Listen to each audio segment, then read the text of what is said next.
My first loss. सुन के बहुत अजीब लगा होगा ना, क्योंकि लोग बहुत सारे पूछते हैं ना, मैम आपका भी लॉस हुआ है क्या, आप भी एक्सपोर्ट करते हो, ऐसे कितने सारे लॉसेस के मतलब किस्से हमने सुने हैं, मार्केट में कितने सारे एक्सपोर्टर्स के लॉस हुए हैं, तो क्या ये सच है या फिर हम लॉस से ही तो डर रहे हैं इसीलिए तो एक्सपोर्ट में नहीं आ रहे। यस, तो चलो डिस्कस करते हैं आज लॉस के बारे में। हमेशा बातें होती है मोटिवेशन की, एक्सपोर्टर की, ये वो, तो आज क्यों ना हम डिस्कस करें लॉस होता है क्या, कैसे होता है, अगर होता भी है तो क्या हम उसको आगे लेके जा सकते हैं क्या। तो यस, हाय दोस्तों, I am K D Sushma, I am author, trainer, exporter and importer and business coach, and yes, working on a mission to create 10,000 plus exporters by 2025। रही बात अगर लॉसेस की मैं बताऊं, तो loss is a part of business.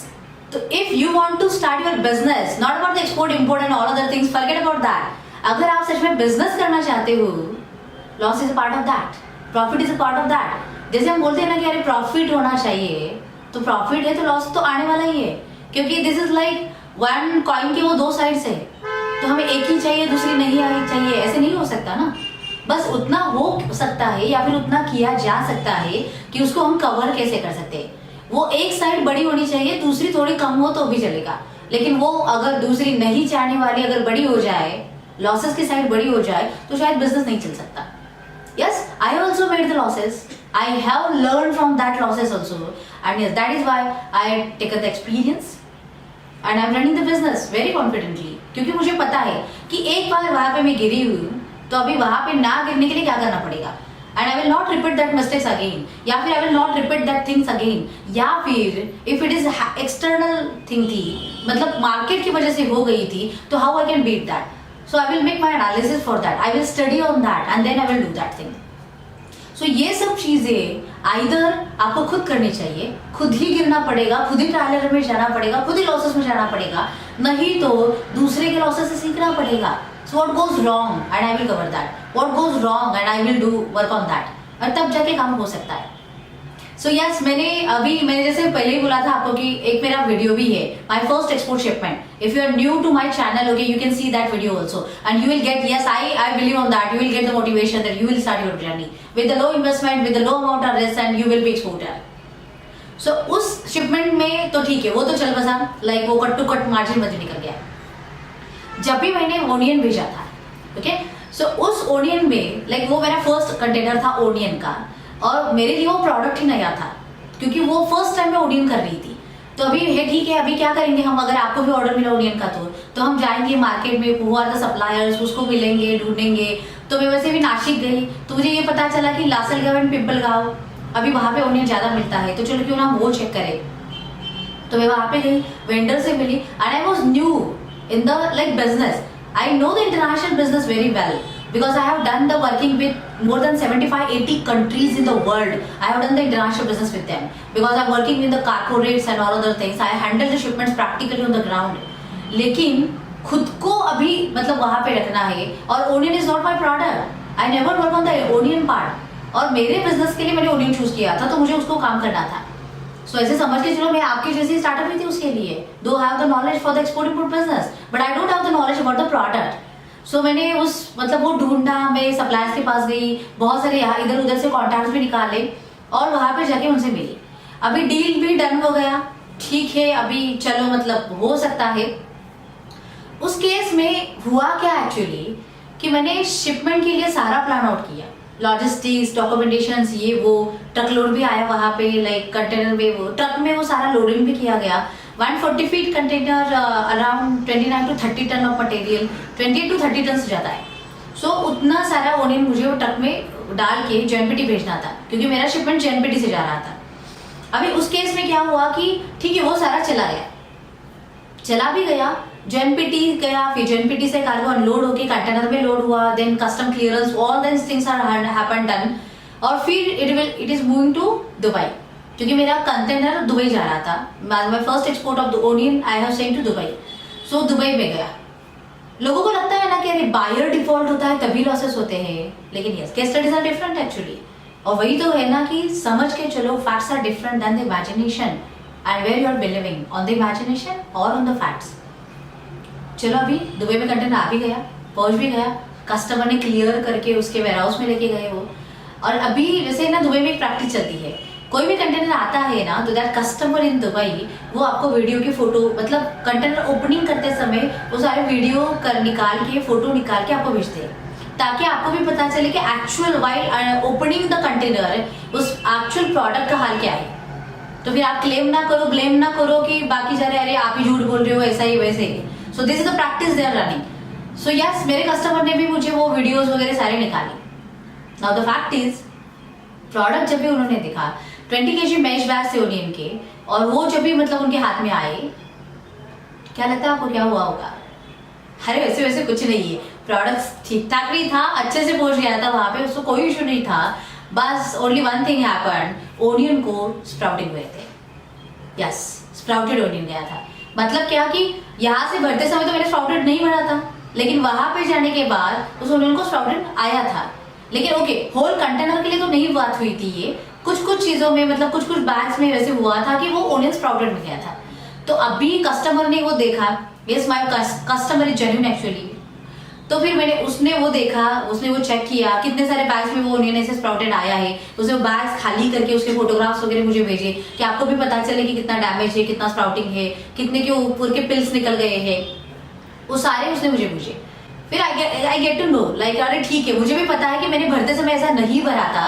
अभी उस customer की भी गलती नहीं थी कि उसको मिलते समय वो स्प्राउटेड मिल गया है, ना तो उसकी मिस्टेक है ना तो मेरी मिस्टेक है। लेकिन यस, आप यहाँ पे भूल रहे हो, मिस्टेक किसी को तो हुई है, अगर उसकी नहीं है तो हमारी है। आपने वो फिलअप करते समय स्प्राउटेड नहीं भरा था, लेकिन ऐसा तो भरा होगा शायद कि उसको वहां तक पहुंचने के बाद स्प्राउटिंग हो जाए। इसका मतलब बैकएंड चेक करने की जरूरत है। रही बात लॉसेस की, यस डेफिनेटली, वो सारी चीजें देखने के बाद 10-20% material is like this, so they have deducted the payment. So 20% का पेमेंट उन्होंने कट कर दिया वहां से, और बचा हुआ मुझे भेज दिया, because I need to accept that. कोई चारा ही नहीं था उसके लिए।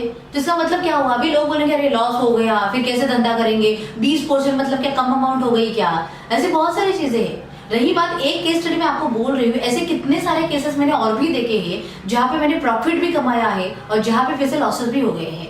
It is not about the same mistake again repeated, but it is about the different things happen in the market internally and externally, which is not in your control also, but it happens. Like because of the market fluctuations also, many times I made the losses also, but yes, because of the market fluctuations only I made the profit also. So it is not the cause like profit हो या loss हो, okay market fluctuations होता है तो हम export नहीं करेंगे, export नहीं बनेंगे. It is not like that. You need to understand the market very well. रही बात losses की, yes, first container of onion I made the loss, but yes in that way profit कितने हुए आपको पता है उसमें, क्योंकि आप प्रॉफिट हमेशा मॉनेटरी मेजर करते हो। And for me as a businessman I am not measuring my profits in the monetary only, because some non monetary measurements और some non monetary gains are giving you higher profit than the monetary also. क्योंकि वो एक फंडा बोला जाता है ना, मतलब मार्केट का फंडा है, बिजनेस का फंडा है। कौन सक्सेसफुल होता है धंधे में? जो हमेशा पास का नुकसान देके दूर का प्रॉफिट देखता है। और हम क्या करते हैं, हमें पास का प्रॉफिट चाहिए, चाहे दूर का नुकसान कितना भी क्यों ना हो जाओ। और रही बात इस शिपमेंट की, yes I have seen the next profit in the future by working with that customer. और क्यों ना ये भी चलो ठीक है 10-20% का मेरा लॉस भी हो गया, तो भी I gain lot of things, I gain the confidence, I gain the clarity, I gain the whole procedure practically, I gain like onion कैसे होना चाहिए और कैसे नहीं होना चाहिए ये भी पता चला। दूसरी बात ये भी मुझे पता चली कि कब और कहाँ पे मुझे मार्केट में स्टैंड अप होना चाहिए, कौन से पोजीशन को कौन से टाइम को मैं कंटेनर भेज सकती हूँ। और रही बात वो जो अलग कॉन्फिडेंस आता है ना कि एक कंटेनर हमारा गया है, yes I have done that, वो जो कॉन्फिडेंस होता है that is so different, that is so different. You can't gain it just by saying it, you just gain it by doing it. So action is very much important. रही बात loss की, ऐसा होता है क्या कि 10-20% लॉस हो इसका मतलब पूरा धंधा हम लॉस में निकालेंगे? नो। और अगर आप सेम मिस्टेक्स रिपीट कर रहे हो तो मैं कहूंगी बिजनेस ना करो तो ज्यादा अच्छा है। इसका मतलब क्या, धंधा है तो गलतियां होने वाली है, धंधा है तो मिस्टेक्स होने वाले हैं, चैलेंजेस आने वाले हैं, प्रॉब्लम्स भी आने वाले हैं। And if the problems are coming to you, if the challenges are coming to you, it means you are growing. Just take it positively, you are growing. And that's the truth for the everyone now in the business. और इसीलिए losses होने वाले हैं, समझ के चलो हम profit कैसे गेन करें, समझ के चलो उस लॉसेस से भी मैं मेरी प्रॉफिटेबिलिटी कैसे बढ़ा सकती हूँ, and how I can run my business very smoothly, effectively, growing and sustainability, तब जाके काम हो सकता है। सो नहीं, ये बात सिर्फ एक्सपोर्ट के लिए एप्लीकेबल नहीं है, this is applicable for the import as well and this is applicable for the domestic as well. It is happen, it will happen, but decide what you want to achieve in the market, what you want to achieve in your life. और अगर वो target set है, definitely you will go ahead that, definitely you will achieve that. But when एक एक step लेना पड़ेगा, चलते रहना पड़ेगा, तब जाके वहां तक जाओगे। शायद हो सकता है कि 100 स्टेप्स में अगर वो आने वाला है, 10 स्टेप आप इजीली चले, 10 के बाद 11 स्टेप पे आप गिर गए। इसका मतलब ये तो नहीं कि हम रास्ता छोड़ देंगे, हम फिर से उठेंगे, फिर से खड़े रहेंगे, चेक करेंगे कि क्या गलत हुआ था, ये भी चेक करेंगे क्या सही होने चाहिए, और yes I will continue my journey, I will keep walking and I will reach at the destination. So let's take this in a positive way. Losses will happen. We will cover that. We will make it happen. How the profit will be in our hand. Because उसके लिए practical insight जरूरी है, तो खुद ही सारे experiment लेने की जरूरत नहीं है. Take the examples of others, take the experience of others, and yes, join the community. Global Fortune is there to help you because यहाँ पे ऐसे n number of case studies होते हैं, n number of examples share किए जाते हैं, ताकि आपको पता चले what to avoid and what not to avoid. Dos and don'ts क्या होने चाहिए, क्या करना चाहिए, क्या नहीं करना चाहिए, और तब जाके एक्सपोर्ट का ये जर्नी बहुत सक्सेसफुल हो सकता है, because we are working together and we are working for each other, helping each other to grow in this market, to grow in this business. Let's start the journey, share it, comment it, and yes, subscribe this channel if you are new to my channel, and yes, like my Facebook page also, like my Instagram page also. I am posting lot of things related to export and other things also, how it will be helpful to start your export business and start your business journey. Take action, comment in the comment box, like what is your failure and what you earn, what you learn from that, and yes, it will be helpful, motivated for others also. Jai Hind.